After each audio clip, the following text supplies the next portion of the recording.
cwrs yn rili dda achos mae yna fatha aml elfennol sy'n gallu mynd i fatha gwahanol llwybiau, pa bynnag un ti'n meddwl sy'n fatha yn dy ddewis di.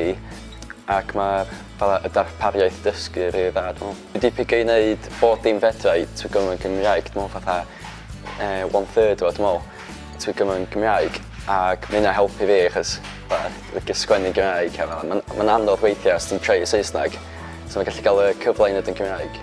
Helpu fi. Mae lot o manteision o wneud pethau trwy'r cyfrwng Cymraeg neu dwyieithog fel dyn ni'n galw fo yn yr adran. Mae yna pres i gael gen y Prifysgol rhyw 250 o bunnoedd y flwyddyn os dyn nhw'n gwneud 40 credyd y flwyddyn.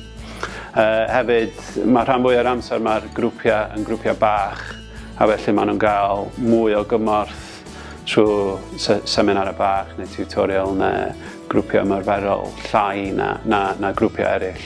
Felly mae yna llawer o rhesymau i wneud gradd dwyieithog. Mae yna tua 20 i 30 yn bob blwyddyn a da ni'n gwneud sesiynau ymarferol a seminarau bach a tutorial trwy'r cyfrwng Cymraeg efo heina.